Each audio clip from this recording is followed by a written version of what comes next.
आज हम लोग अकाउंटिंग फॉर एनपीओ देखेंगे। NPO stands for non for profit making organisation, non profit making organisation. Actually देखा जाए तो इकोनॉमिक ऑर्गेनाइजेशन जो है वो दो प्रकार का होता है। इकोनॉमिक ऑर्गेनाइजेशन कहें या इंस्टीट्यूशंस कहें, वो कितने प्रकार के होते हैं? दो प्रकार के, है ना। एक जो प्रॉफिट मोटिव से स्टैब्लिश्ड है, यानी profit making organisation, profit making organisation. And second is not for profit making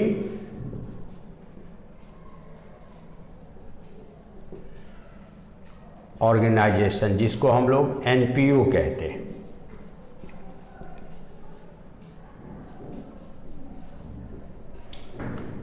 तो जहाँ तक हम लोग यहाँ पे NPO profit making organisation business setup को कहा जाता है मुख्य रूप से, जो सोल प्रोप्राइटरशिप, पार्टनरशिप या जॉइंट स्टॉक कंपनी फॉर्म में आपने देखा है। यहाँ पे हम लोग एनपीओ पढ़ रहे हैं। NPO stands for not for profit making organisation. जहाँ तक इसके मीनिंग का सवाल है, बहुत सारे ऐसे ऑर्गेनाइजेशन हैं, संस्थाएं हैं, जिनका मुख्य उद्देश्य सोसाइटी को सर्व करना है, ना कि प्रॉफिट अर्निंग मोटिव है।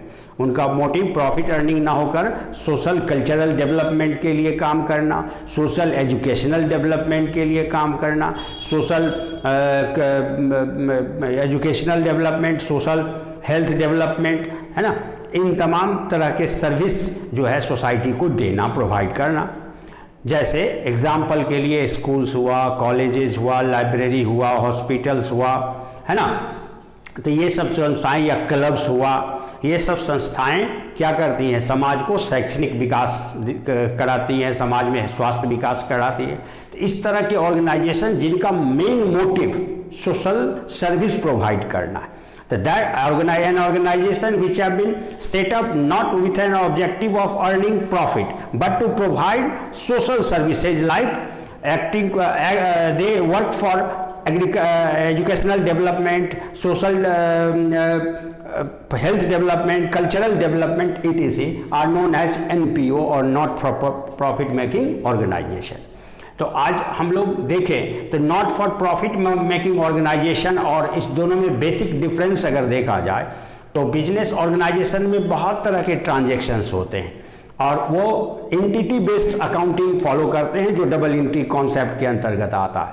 तो डबल एंट्री के अनुसार से अपना बुक्स एंड अकाउंट्स मेंटेन करते हैं। लेकिन not for profit making organisation, जिसका मुख्य उद्देश्य नहीं है प्रॉफिट अर्न करना, वो अकाउंटिंग, उनका जो ट्रांजैक्शंस है वो लिमिटेड नेचर का होता है और सीमित प्रकृति के ट्रांजैक्शंस होने के कारण और ज़्यादातर कैश बेसिस होने के कारण वह डबल एंट्री सिस्टम एक खर्चीला माना जाता है एनपीओ के लिए। इसलिए डबल एंट्री मेथड को तो फॉलो करते हैं लेकिन उसके अनुसार से बुक्स एंड अकाउंट्स मेंटेन नहीं करता, यानी लिमिटेड बुक्स एंड अकाउंट्स होते हैं। इसीलिए not for profit making organisation का हम लोग अलग से देखेंगे कि उसके अंतर्गत अकाउंटिंग का मतलब क्या होता है, कौन कौन से बुक रखे जाते हैं और उनका एनुअल रिपोर्ट जो है वो किस प्रकार से तैयार होता है। इस चैप्टर में हम लोग इसी बात का अध्ययन करेंगे। ओके, तो देखें अब अकाउंटिंग की बात।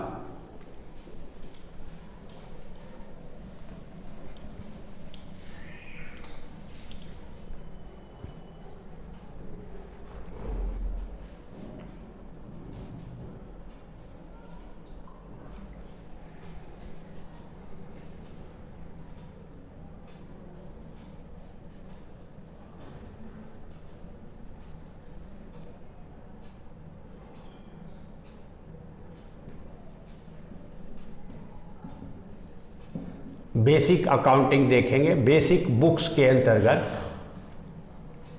जो कौन कौन से बुक्स मेंटेन होते हैं, सबसे पहला cash book, second memorandum book. Cash book जो है फाइनेंशियल ईयर में जितने भी कैश ट्रांजेक्शन है उसका रिकॉर्ड डेट वाइड रिकॉर्ड हम लोग ने पढ़ा भी था कि cash book is a book of original entries in which all cash transactions relating to financial year are primarily recorded according to their respective dates। यानी कैश ट्रांजेक्शन और bank transactions को शामिल करता है कैश बुक। तो दूसरा है memorandum book. Memorandum books के अंतर्गत हम लोग जो क्रेडिट ट्रांजेक्शन है ये सब हुआ फॉर कैश ट्रांजेक्शंस, और दूसरा अगर कुछ लिमिटेड ही सही अगर क्रेडिट ट्रांजैक्शन होता है तो उसके लिए मेमोरेंडम बुक, चूंकि याद रखना है इसका हिंदी ही होता है स्मारक बही, स्मरण रखने वाला बही। तो किसके साथ क्रेडिट ट्रांजैक्शन हुआ, किसको भविष्य में कितना वापस करना है या किससे रियलाइज करना है, इसके लिए फॉर क्रेडिट ट्रांजैक्शन हम लोग क्या मेंटेन करता है एनपीओ के अंतर्गत, वो है मेमोरेंडम बुक। इसके अलावे अगर देखा जाए तो स्टॉक रजिस्टर्स, बहुत सारे कंज्यूमेबल स्टोर्स जिसका निरंतर प्रयोग होता रहता है ऐसे ऑर्गेनाइजेशंस में, जैसे अगर हॉस्पिटल को ले लें तो मेडिसिन्स का स्टॉक मेंटेन होता होगा, अदर जो डिस्पोजेबल इंस्ट्रूमेंट्स है उसका भी स्टॉक्स मेंटेन होता है। तो ऐसे स्टॉक हर चीज़ का, चाहे अगर अकाउंटिंग सेक्शन की बात कर लें तो स्टेशनरी आइटम्स का स्टॉक होता होगा। तो ये सब प्रकार के जो कंज्यूमेबल स्टोर्स हैं, अगर क्लब की बात करें तो क्लब में आपको कंज्यूमेबल स्टोर्स में स्पोर्ट्स मटेरियल होता है। इसके अलावा आप देखें तो बार काउंटर या इस तरह का कुछ व्यवस्था होती है मेंबर्स के इंटरटेनमेंट या स्नैक्स वगैरह का के लिए इवनिंग टाइम में, तो वो जो सॉफ्ट ड्रिंक्स ये सब है तो उसका भी बार स्टॉक्स मेंटेन होता है। तो स्टॉक रजिस्टर्स के अंतर्गत उन सबों का रिकॉर्ड करते हैं। उसके बाद आप देखें तो मेंबर्स रजिस्टर, यानी इसमें मेंबर्स के पूरा डिटेल रहता है, जो क्लब सोसाइटी सबके मेंबर्स हैं उनका पूरा डिटेल। उसके बाद देखें तो एडमिशन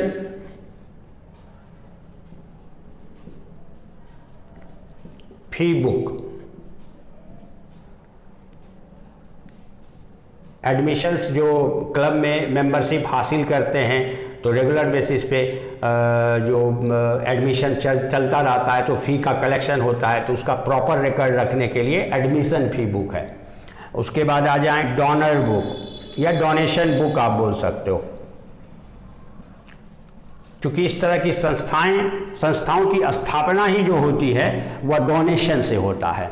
ये इसका ऑनरशिप किसी इंडिविजुअल पर्सन के हाथ में नहीं होता, ना कोई कंपनी फॉर्म में होता है, ना पार्टनरशिप फॉर्म में होता है। इसका ओनरशिप जो है वह सिक्योरिटी बेस्ड कंट्रोल ऑर्गेनाइजेशन होता है, जिसकी स्थापना किसी एक या दो व्यक्ति के द्वारा पर्सनल कैपिटल लगा के नहीं होता, बल्कि डोनेशन के जरिए होता है। समाज से सभी वर्गों से डोनेशन कलेक्ट करता है और उसी से उसका कैपिटल बेस तैयार होता है और उसी से ये संस्था स्थापित भी होती है और संचालन भी उसी से होता है। इसके अलावा जो मेंबर्स ज्वाइन करते हैं ऐसे ऑर्गेनाइजेशन में, उन मेंबर्स के द्वारा जो कंट्रीब्यूशन मंथली या एनुअली दिया जाता है जिसको सब्सक्रिप्शन कहते हैं। तो नेक्स्ट देखा जाए तो सब्सक्रिप्शन रजिस्टर होगा,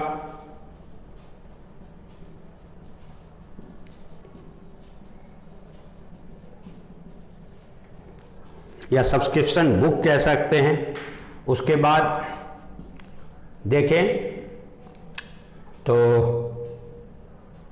सब्सक्रिप्शन रजिस्टर के बाद वेजेज एंड सैलरी रजिस्टर, जो स्टाफ्स ऑर्गेनाइजेशन के अंतर्गत काम करते हैं उनके वेजेज और सैलरी का रिकॉर्ड रखने के लिए।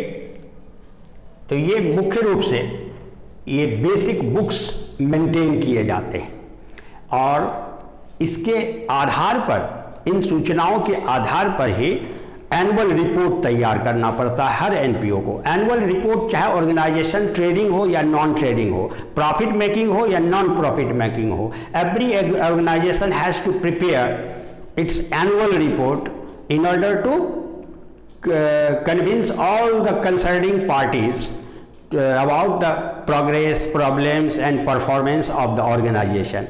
अब एनपीओ का जहाँ तक सवाल है कि एनपीओ से जुड़े हुए जो भी मेंबर्स हैं उनको अपने इस संस्था का क्या स्थिति है, सिचुएशन है, फाइनेंशियल स्ट्रेंथ या कितना ग्रो कर रहा है संस्था, ये सब बातों का मूल्यांकन करना है। तो उन्हें तो रिपोर्ट कम्युनिकेट करना होगा। तो इस पर्पज से एनुअल रिपोर्ट तैयार होता है, जिसका हम अभी चर्चा करेंगे। Write down.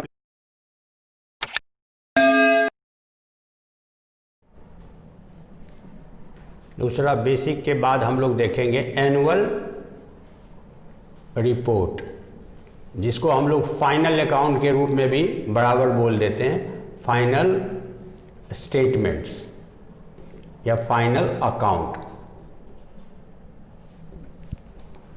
एनुअल रिपोर्ट के अंतर्गत 3 चीज तैयार होता है। सबसे पहला है receipt and payment account, receipts and payment account. दूसरा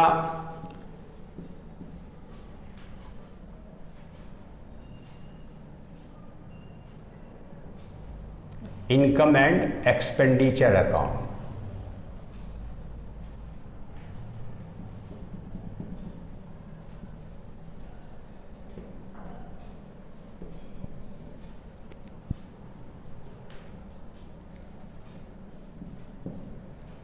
एंड थर्ड है बैलेंस शीट। ऐसी संस्थाओं को अपने मेंबर्स को तो रिपोर्ट करना ही होता है, साथ ही साथ जो रेगुलेटरी लॉज है उसको के साथ भी कंप्लायंस करने के लिए ऐसे एजेंसी को रिपोर्ट करना होता है, यानी गवर्नमेंट एजेंसीज को, ताकि वो मूल्यांकन कर सके कि ये संस्था जो है जिस प्राइम मोटिव से एस्टैब्लिश किया गया वह वही कार्य कर रही है या प्रॉफिट रिपिंग में इन्वॉल्व है। तो गवर्नमेंट को ये तय करना होता है, इसलिए एनुअल रिपोर्ट गवर्नमेंट एजेंसीज के पास भी प्लेस करना आवश्यक होता है। तो इस पर्पज से और इसके अलावा देखा जाए तो मेंबर्स, अगर मान लीजिए इस तरह के ऑर्गेनाइजेशन का 2 ही सिचुएशन होगा, परफॉर्मेंस को अगर देखें तो या तो सरप्लस में जा रहा होगा ऑर्गेनाइजेशन, या फिर डेफिसिट में होगा। सरप्लस और डेफिसिट का मतलब है कि जो भी सब्सक्रिप्शन या अदर सोर्स से इनकम जनरेट हो रहा है ऐसे ऑर्गेनाइजेशन को, वो सफिशिएंट है या नहीं इसके मेंटेनेंस कॉस्ट को पूरा करने में, है ना, कम्पिटेंट है या नहीं। अगर कोई डेफिसिट है तो उसको प्लानिंग किया जाता है कि इस डेफिशिएंसी को कैसे पूरा किया जाए, फ्यूचर प्लान कैसे इसको ग्रो किया जाए इस संस्था को। तो उसके लिए हो सकता है किसी इस प्रकार का आयोजन किया जाए जिससे फंड जनरेट हो। ऐसा भी हो सकता है कि हर एक मेंबर को ये बर्डन दिया जाए कि और भी मेंबर्स जोड़ें, है ना। तो बहुत तरह का प्लानिंग करने के लिए भी एनुअल रिपोर्ट का ज़रूरत होता है, ताकि ऑर्गेनाइजेशन का सही दिशा में विस्तार हो सके, है ना। तो एनुअल रिपोर्ट क्यों जरूरी है, इस बात को तो हम लोग समझ गए। अब हम लोग बारी बारी से समझना चाहेंगे कि ये सब रिसिप्ट एंड पेमेंट अकाउंट क्या है, कैसे तैयार होता है, income and expenditure account, balance sheet, ये 2 जो आप देख रहे हो एक्चुअली फाइनल अकाउंट का यही रूप है। जो आपने पढ़ा होगा अगर फंड बेस्ड अकाउंटिंग में, तो ये बना जाता है नॉन फंड बेस्ड अकाउंटिंग या एंटिटी बेस्ड अकाउंटिंग, जो डबल एंट्री सिस्टम कॉन्सेप्ट में आपने देखा होगा बिजनेस यूनिट के द्वारा फॉलो किया जाता है, और उसमें trading account, manufacturing account, PL account, balance sheet आदि बनाए जाते हैं। तो चूंकि वहाँ मोटिव प्रॉफिट अर्निंग है, इसलिए प्रॉफिट एंड लॉस अकाउंट बनाया जाता है। यहाँ ऑर्गेनाइजेशन का मोटिव प्रॉफिट अर्निंग नहीं है, इसीलिए इस स्टेटमेंट का नाम इनकम एंड एक्सपेंडिचर अकाउंट है। दूसरा बैलेंस शीट, यानी इनकम स्टेटमेंट जो हम लोग पीएल अकाउंट बनाते हैं रूप में, statement of profit loss account, वो प्रॉफिट मोटिव से एस्टैब्लिश संस्था के लिए, ये नॉन प्रॉफिट मेकिंग संस्था के लिए, लेकिन प्रिंसिपल ऑफ प्रिपरेशन लगभग एक ही होता है। और बैलेंस शीट तो दोनों ही दशा में एक ही रूप में होता है, जो फाइनेंशियल पोजीशन को दिखाने वाला। तो खैर इंडिविजुअली चर्चा करेंगे। पहले हम लोग समझे कि ये अकाउंटिंग जो है, बेस ऑफ अकाउंटिंग जो होता है,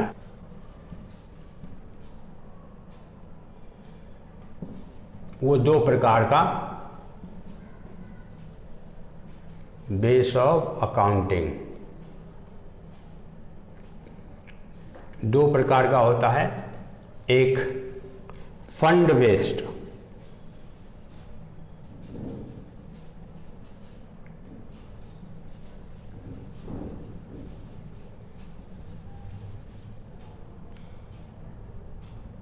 ये फॉर एनपीओ होता है, और दूसरा आप बता सकते हो नॉन फंड बेस्ड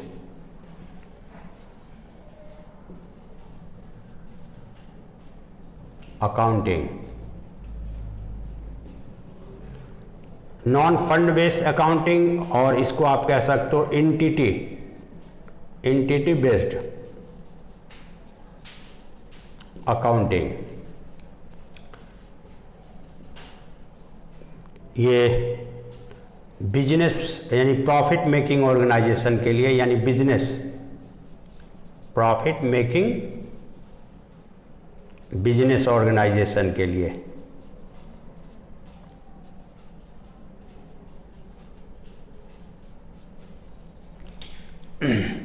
ये फंड बेस्ड अकाउंटिंग में जो एनपीओ के लिए है, चूंकि इसका मोटिव प्रॉफिट अर्निंग नहीं है, जो रेवेन्यू और कॉस्ट का मैचिंग कराया जाता है, तो यहाँ पे मुख्य उद्देश्य होता है संस्था को सुचारू रूप से चलाना। तो हर किसी स्पेसिफिक एक्टिविटी के लिए एक स्पेशल फंड क्रिएट किया जाता है। जैसे एक क्लब का हम एग्जांपल ले लें, अगर वो स्पोर्ट्स क्लब है तो तरह तरह का टूर्नामेंट कराया जाना होता है, तो टूर्नामेंट पर अच्छी खासी रकम खर्च होती है, तो उसके लिए एक स्पेशल फंड बना गया, क्रिकेट टूर्नामेंट फंड या लॉन टेनिस का टेनिस टूर्नामेंट फंड। इस तरह का अलग अलग गेम्स के लिए अलग अलग फंड बना दिया गया। फिर उस फंड में जो भी इनकम आता है वह उसी में ऐड होता है, उसी फंड को बढ़ाता है, और उससे रिलेटेड उसके आयोजन पर जो भी खर्च होता है उसी फंड से माइनस होता है, वह जनरल मैचिंग के लिए यूज में नहीं लाया जाता। अब उसी तरह से prize fund, governors party fund, उसी प्रकार से आप देखें तो बिल्डिंग फंड, यानी बिल्डिंग के कंस्ट्रक्शन के लिए, निर्माण के लिए एक विशेष फंड बना गया बिल्डिंग फंड। तो अलग अलग पर्पस से, स्पेसिफिक पर्पस से फंड तैयार कर लिया जाता है। तो इसीलिए इसको फंड बेस्ड अकाउंटिंग कर, यानी बिल्डिंग फंड में जो भी इनकम आएगा, रेवेन्यू आएगा, वह उस फंड को बढ़ाएगा, चाहे उस फंड के इन्वेस्टमेंट से इंटरेस्ट रूप में इनकम आए, चाहे किसी और के से सब्सक्रिप्शन या डोनेशन के सोर्स से आए, उसी फंड को, बिल्डिंग फंड को बढ़ाएगा, और बिल्डिंग को बनाने पे जो भी खर्च होगा वह उसी फंड में माइनस होगा। तो इस तरह से, और जबकि fund based, non fund based accounting में क्या होता है, रेवेन्यू इनकम, रेवेन्यू खर्च, ये सब जो है अलग trading and profit loss account के जरिए स्टेटमेंट ऑफ पीएल अकाउंट बनाते हैं, तो उसमें मैच कराया जाता है। इसमें गौर करें, क्रिकेट आयोजन पे जो खर्च हो रहा है तो बराबर क्रिकेट आयोजन हो रहा है, तो उसका जो भी खर्च है वो तो रेवेन्यू ही है, रिकरिंग खर्च माना जाए, लेकिन चूंकि उसके लिए एक स्पेशल फंड बना दिया गया, इसलिए वो मैच कराने में यूज नहीं आएगा। तो जनरल मेंटेनेंस के लिए एक अलग से फंड होता है जिसको जनरल फंड कहते हैं, वो किसी भी पर्पस के लिए यूज हो कर सकता है। लेकिन जब हम स्पेसिफिक पर्पस से करते हैं, match fund, tournament fund, cricket tournament fund या प्राइज फंड या गवर्नर्स पार्टी फंड या चैरिटी फंड, इस तरह का, तो उसका जब भी यूज होगा तो उसी पर्पस में होगा। इसलिए सेपरेट, हर फंड का सेपरेट बुक मेंटेन करना होता है और सेपरेट अकाउंटिंग रखना होता है ना। और जनरल फंड में जो जनरल मेंटेनेंस के लिए रेवेन्यू आया, एक्सपेंस आया, उसको अलग से रिकॉर्ड करते हैं, जिसके लिए इनकम एंड एक्सपेंडिचर अकाउंट बनाया जाता है। तो इस तरह से फंड बेस्ड और नॉन फंड बेस्ड अकाउंटिंग को आप समझ गए होंगे।